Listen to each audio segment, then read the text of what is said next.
আশারি মাতুরিদি আমরা মূলত এই অঞ্চলে যারা আছে হানাফি মাযহাবের অধিকাংশই মাতুরিদি আকীদার, এবং ইমাম আবু মনসুর মাতুরিদি এবং ইমাম আবুল হাসান আশআরি তারা কাছাকাছি সময়ের ছিলেন, কিন্তু তাদের আকীদা বিশ্বাস কেউ কারোর সাথে কখনো দেখা করেননি, কিন্তু তাদের আকীদা বিশ্বাস দেখা যাচ্ছে যে কাছাকাছি হয়ে গেছে।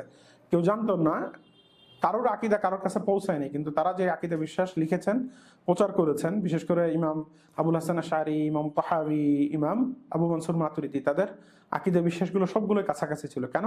কারণ হলো যে এই আকীদাগুলোই ছিল সালাফের আকীদা। তারা সালাফের কাছ থেকে এলেম শিখেছেন। ইমাম আবু মনসুর মাতুরিদিও সালাফের কাছ থেকে এলেম শিখার ওনার সিলসিলা আছে। ইমাম আবু হানিফার ছাত্র এইভাবে ওনার চেইন আছে ইমাম আবু হানিফা রাহিমাহুল্লাহর সাথে। একইভাবে ইমাম আবুল হাসান আশআরি রাহিমাহুল্লাহ চেইন আছে সালাফদের সাথে। ইমাম তাহাবির ইমাম আবু হানিফা রাহিমাহুল্লাহর সাথে চেইন আছে। তো এই জন্য ওনারা ডিফারেন্ট জায়গায়, ইমাম তাহাবি ছিলেন মিশরে, তারপরে ইমাম আবু মনসুর মাতুরিদি মাওয়ারা নাহার এই অঞ্চলের। তো ডিফারেন্ট জায়গায় থাকার পরেও ডিফারেন্ট টাইমে, কাছাকাছি টাইমে ওনারা কিতাব লিখেছেন। দেখবেন যে ওনাদের কিতাবের কনটেক্সটগুলো, বক্তব্যগুলো কাছাকাছি।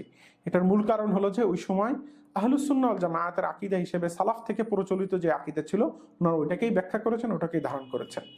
বাকি আশআরি এবং মাতুরিদি দুটো নামে কেন পরিচিত? এর কারণ হলো যে তাদের আশআরি এবং মাতুরিদি দুটো আকীদার ভিতরেই মৌলিক উসুলি চিন্তা চেতনা সব এক। অর্থাৎ আকীদা গ্রহণের জন্য মানদণ্ড কি হবে, হ্যাঁ, আকীদা প্রমাণের জন্য কি কি মানদণ্ড গ্রহণযোগ্য, এই জাতীয় যে বিষয়গুলো আছে, এই বিষয়গুলোর ক্ষেত্রে আশআরি মাতুরিদিদের ভিতরে উসুলি বড় ধরনের ইখতিলাফ নেই। আশআরি মাতুরিদিদের ভিতরে সামান্য ছোটখাটো কিছু ফুরুই ইখতিলাফ আছে, এবং সেটা তাবদীয় তাকফীরের পর্যায়ে না। অর্থাৎ একদল আর একদলকে কাফের বা মুশরিক বা বিদআতি এই ধরনের বলে না। তো এই জন্য যেই ইখতিলাফগুলো আছে, এগুলো মৌলিক বড় ধরনের ইখতিলাফ না। হ্যাঁ, আকীদার মৌলিক বিষয় হইতে পারে ঠিক, কিন্তু এই ইখতিলাফের নতিজা, ইখতিলাফ থেকে যে ফলাফলটা আসে, এটা কাউকে কাফের বলা লাজেম করে না, এটা একদল আর একদলকে বেদাতি বলা লাজেম করে না। তো এই জন্য আশআরি মাতুরিদি ইখতিলাফগুলোকে সামগ্রিকভাবে বড় ধরনের ইখতিলাফ ধরা হয় না, বরং যে কোনো একটাকেই কেউ যদি গ্রহণ করে, আশআরি হলেও কোনো সমস্যা নেই, মাতুরিদি হলেও কোনো সমস্যা নেই। আহলুস সুন্নাহ ওয়াল জামাতের কাছে উভয়টা গ্রহণযোগ্য। এটাই আহলুস সুন্নাহ বলতে ইমাম মুর্তজা জাবিদি রাহিমাহুল্লাহ উনি বলেছেন ইতহাফু সাদাতিল মুত্তাকিন যে ইযা উতলিকা আহলুস সুন্নাহ ওয়াল জামাআ ফাল মুরাদু বিহি আল আশআইরা ওয়াল মাতুরিদিয়্যা, যে যখন মুতলাকভাবে স্বাভাবিকভাবে যখন বলা হবে আহলুস সুন্নাহ, তখন আশআরি মাতুরিদি উদ্দেশ্য।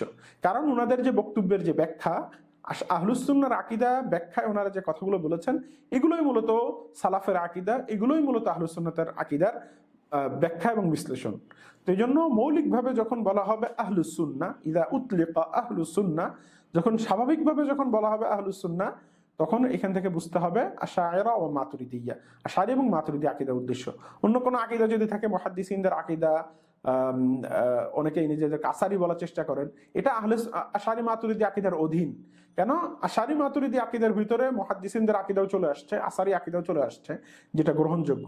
আর যেটা গ্রহণযোগ্য নয়, অর্থাৎ যেটা বাতিল আকীদা, দেহবাদী আকীদা, তাজসিমি আকীদা, যেটা আশআরি মাতুরিদিদের কাছে গ্রহণযোগ্য নয়, কিন্তু সেটাকে হানাবিলাদের আকীদা হোক, আশআরি আকীদা হোক, অথবা মুহাদ্দিসিনদের আকীদা হিসেবে চালানোর চেষ্টা করা হচ্ছে, ওইটা আহলুস সুন্নাত ওয়াল জামাতের আকীদা না। তো এই জন্য আশআরিদের যে আকীদাটা সঠিক, অর্থাৎ তাফওয়ীদের আকীদা, যেটা আমি আগেও বলেছি যে তাফওয়ীদ, এটা মাতুরিদিদেরও আকীদা, আশআইরাদেরও আকীদা, সবার আকীদা, এটা তাফওয়ীদ গ্রহণযোগ্য সবার কাছে।